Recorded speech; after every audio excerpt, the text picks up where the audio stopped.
Hello students, electric field and force के question session में अब हम नेक्स्ट क्वेश्चन देखेंगे जो है question number 4।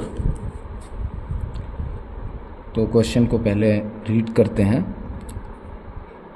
Electric charge is uniformly distributed along a long straight wire of radius 1 mm. The charge per centimeter of the wire is q coulomb. Another cylindrical surface of length L meter encloses the wire symmetrically. The total flux through the surface is. तो चलिए, ये तो question है। अब देखते हैं कि क्या इसका सलूशन होगा। तो क्वेश्चन ये कह रहा है हमें कि हमारे पास एक वायर है, ठीक है, ये मान लेते हैं ये हमारे पास है एक वायर इस तरीके से, जिसका डायमीटर जो है, रेडियस है, वो 1 mm दिया हुआ है।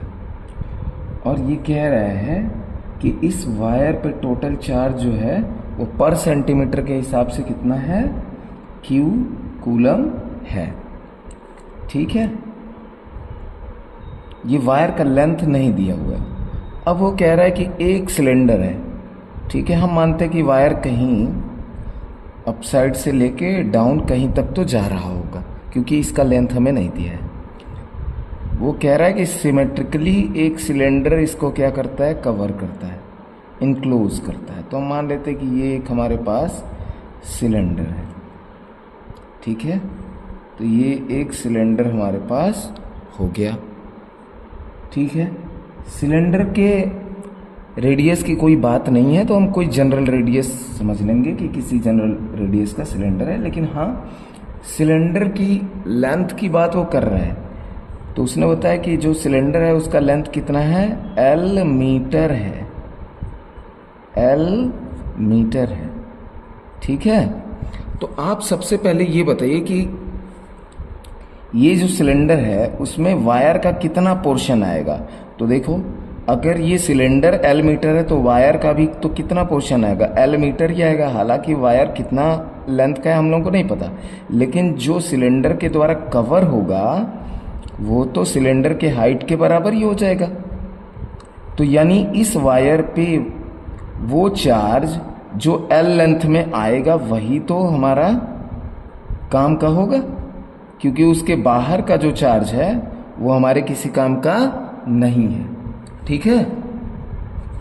तो इसी चार्ज के थ्रू जो इलेक्ट्रिक फ्लक्स आएगा वो हमारा आंसर होगा।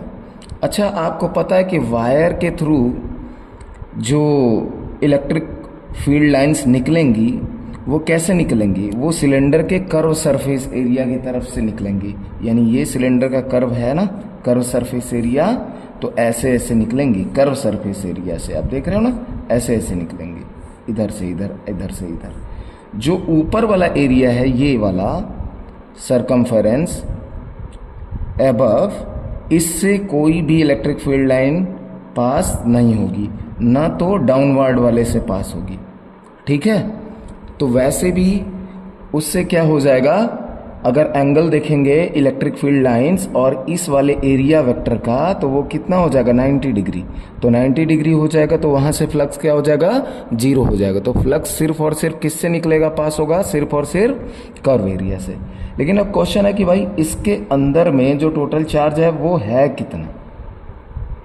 तो आप ये बताइए कि क्वेश्चन में दिया हुआ है पर सेंटीमीटर, यानी 1 सेंटीमीटर वायर के लिए 1 सेंटीमीटर में चार्ज कितना है।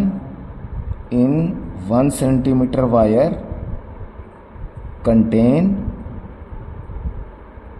कंटेन्स कितना, Q कूलम चार्ज, ठीक है। तो हमारे पास कितना है, हमारे पास L मीटर है, सेंटीमीटर नहीं है, L मीटर।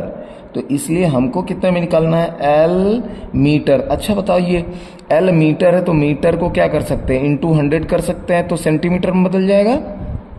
बताइए, एल मीटर है तो एल इंटू 100 करेंगे तो वो सेंटीमीटर में हो जाएगा। तो इतने में कितना आएगा, तो इसका क्या कर देंगे, मल्टीप्लाई, यानी L into 100 into Q, coulomb निकल के आ जाएगा। और इससे क्या कर देंगे, डिवाइडेड बाई 1। ये है यूनिटरी मेथड, आप लोग पढ़े होंगे क्लास 7-8 में। तो ये कितना आ गया, क्यू नेट का वैल्यू। क्यू नेट, वो क्यू नेट जो कि इस वायर पे है और जो सिलेंडर के काम का है, यानी जो सिलेंडर के इनसाइड पड़ेगा। ठीक है, तो क्या सिलेंडर के इनसाइड जो भी चार्ज यहाँ पे है वो हमें पता चल गया, पता चल गया।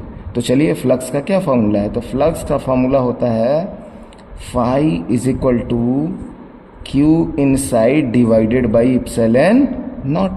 तो अब आप बताइए कि क्या क्यू इनसाइड आपको पता चल गया।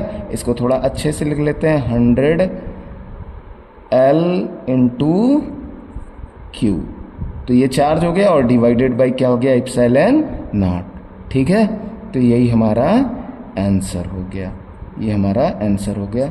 आई होप कि आप लोगों को समझ में आया होगा। For more videos you can subscribe and like this channel.